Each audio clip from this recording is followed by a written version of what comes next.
a man's darkest relationship fears, a vulnerable quality in men that they don't admit to, and I think we don't often think about. Talk to me about that. What are a man's deep relationship fears?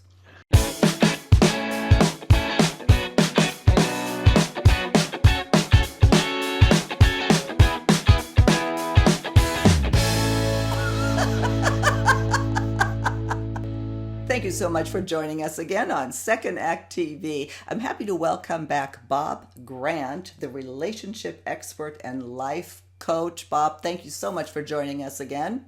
Thanks, Saka, for being here. Bob, I'm glad to have you back. We just finished a segment that we'll link to about what men really want that women need to know. What I want to talk to you about today is something maybe just a little bit different. Is deep, dark fears, as you said, a man's darkest relationship fears. That brings up such a vulnerable quality in men that they don't admit to, and I think we don't often think about. Talk to me about that. What are a man's deep relationship fears? Yes, it's sort of overarching with men. One reason women don't see it is because when men feel, I would argue that men feel deeper than women when we feel, but we don't feel that often. So if you go to a concert, football game, pick some event, guys act like, and most guys, act like kids, 15 years old and stuff, because we just get this big rush, and then we crash. And because that, we know once we start to feel, it tends to have a life of its own. So we don't like to feel unless we like to feel. And in a relationship, that stirs up all of our feelings. Ones we like, ones we don't like. Some men tend to be more measured with it. And part of our darkest fear with it is being, out of control. We'll get to some of that later. And all of a sudden I'm starting to feel stuff. Now it's wonderful, but then I have doubts too. And then it feels great. And we don't live in this realm most of the time. Women do, but we don't. So this is foreign for us. And therefore we tend to be more cautious and guarded with it because we don't want to feel out of control. Yeah. Well, I love this conversation because this is nothing that I would certainly ever talk to my boyfriend about. I don't know many men that would bring that. A few, but not many. So this is a great conversation, I think, for both men and women to hear and put their own spin on it, if you will. You have here one of the first ones, or one of the fears, is that he won't make you happy. We've heard that men want to make women happy, but talk to me about that. Why is that a fear?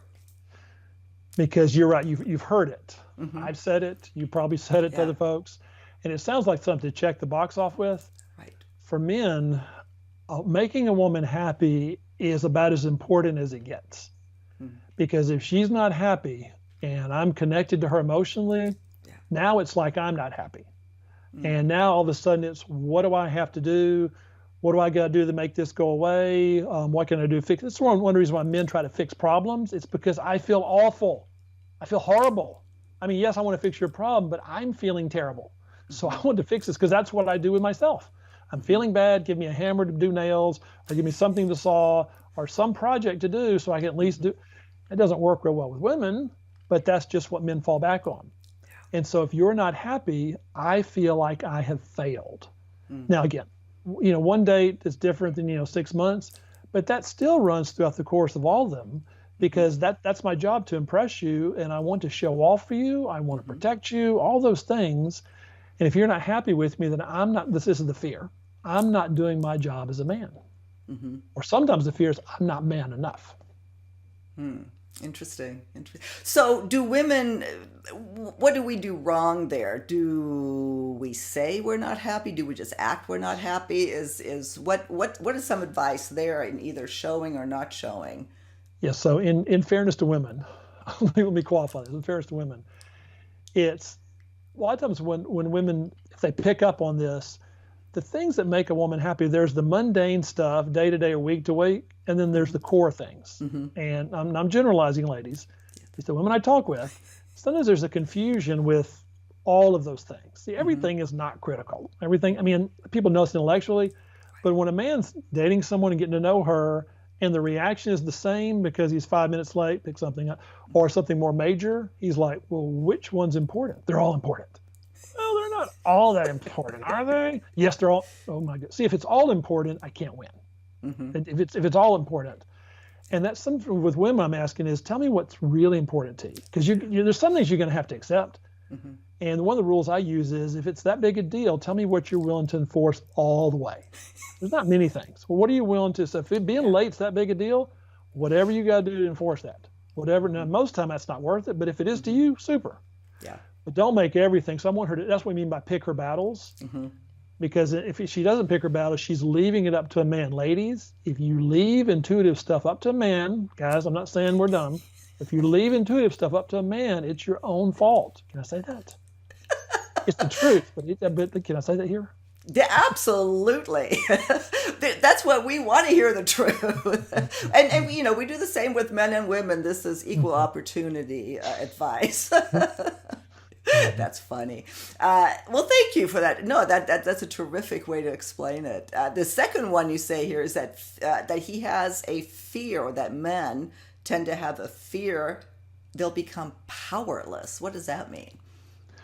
So when a man, especially as it moves like closer to marriage or closer as it gets more intimate, then there's more of an emotional dependency on a woman. I don't mean that in a bad way, but in the sense if I start to count on her, you know, she smiles, I can make her happy, it makes me feel good. I want that more often. I get used to it. I start to expect, I start to lean on it. And now the fear is all of a sudden, what if she withholds that from me? Or what if she uses it to punish me? I'm not saying a man doesn't deserve it. For men, power is our biggest thing. I don't necessarily mean like dominating, but as in like feeling in control. Because like feeling out of control is the worst thing for men. Yeah. And if I'm powerless, all of a sudden nothing I do works. Nothing. This is why, like in marriages or dating relationships where within reason the guy tries and tries, and to him it seems like nothing's working. Right.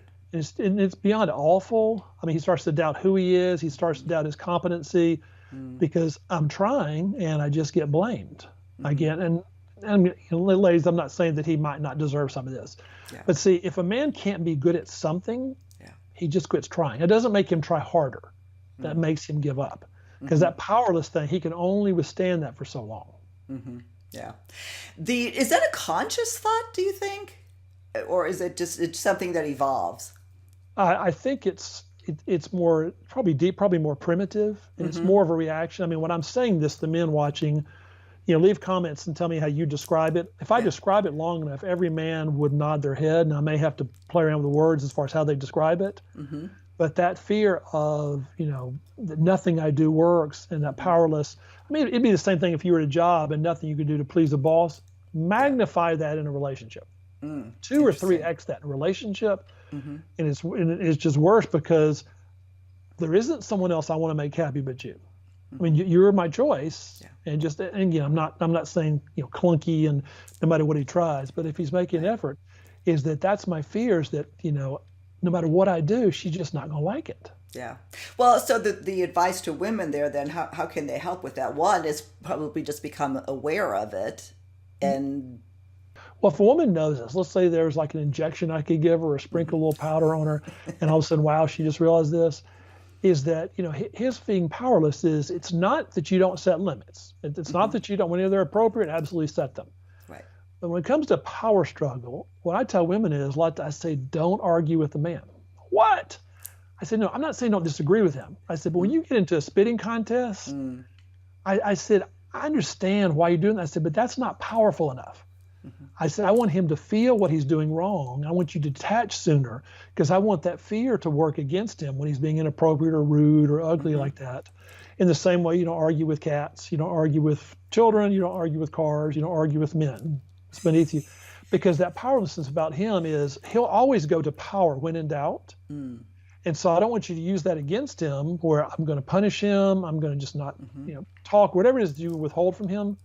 The other part of that is that when he tries to pull the power thing, let's detach from that as soon as we can. That doesn't mean tolerate what he's doing bad.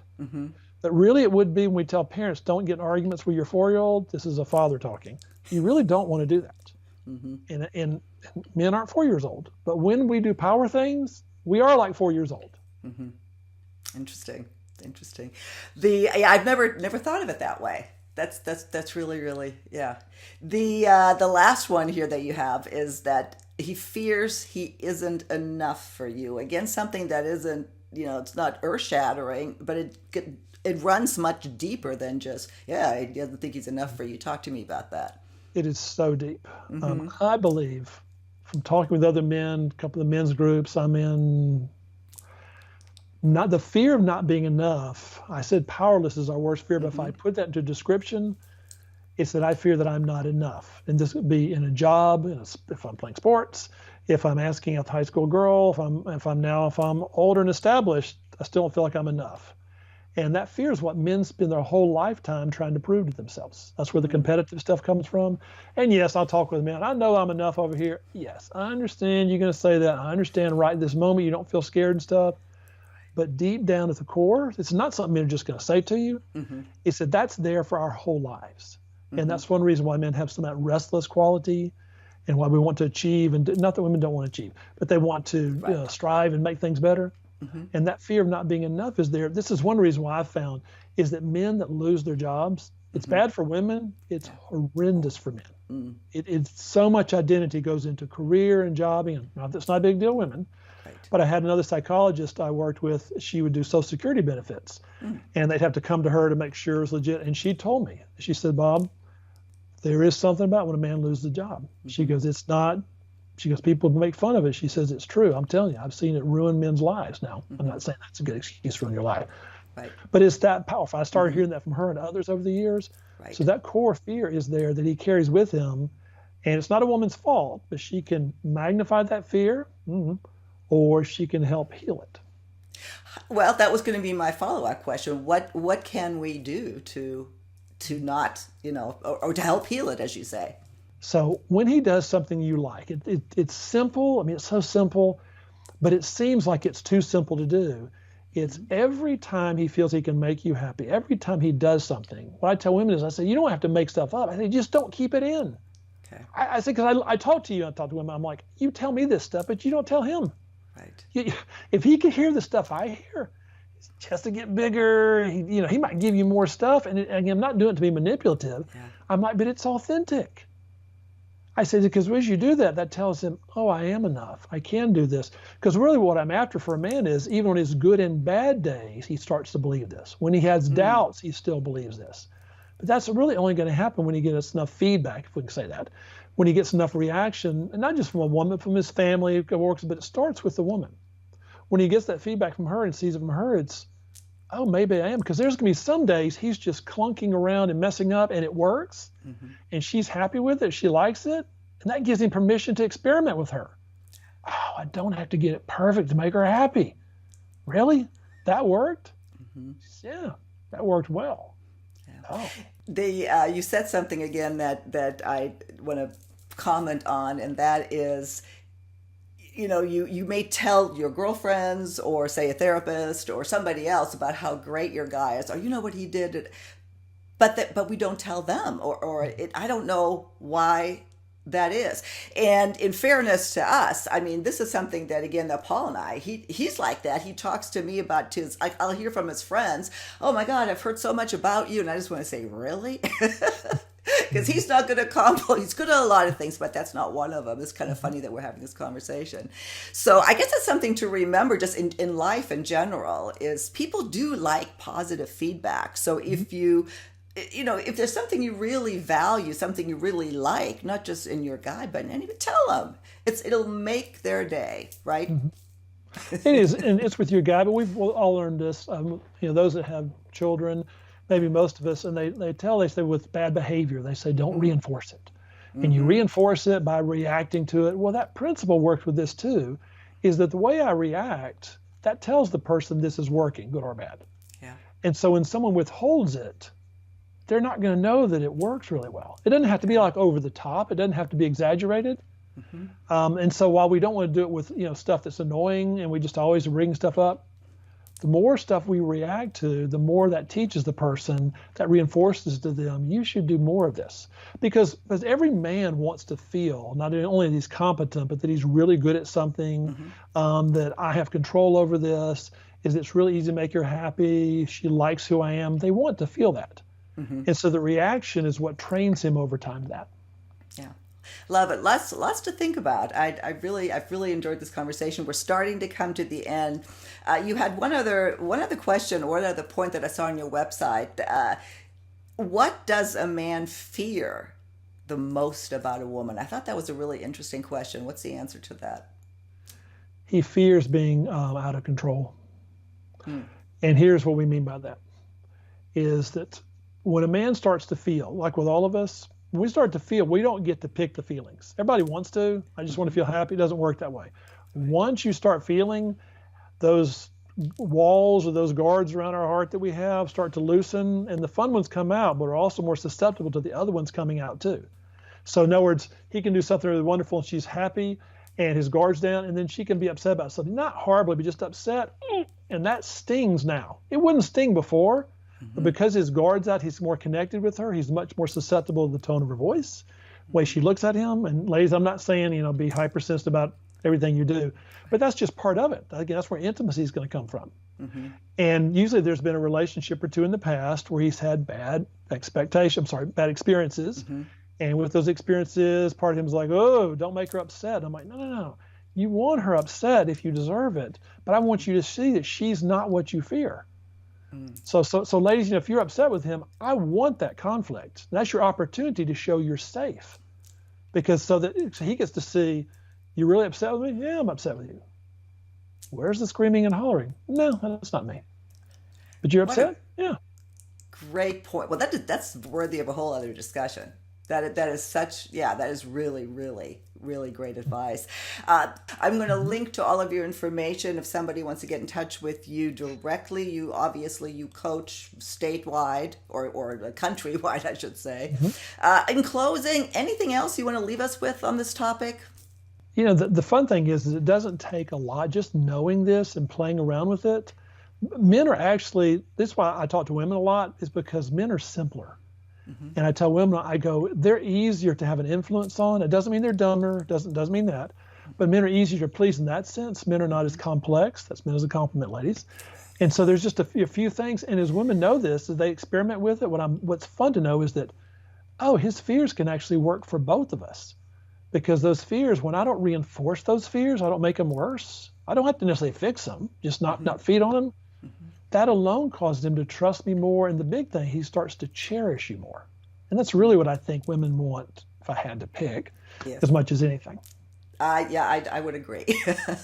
Well, and just understanding this, again, that's why we have these conversations, is because unless you hear this every once in a while, you just don't realize that this this is part of the dynamic of a relationship. So again, thank you so much. I really enjoyed talking with you. There's so many other things we can cover here that would be beneficial to women. And I look forward to having you back again on Second Act TV. Thanks, Ike. I appreciate it.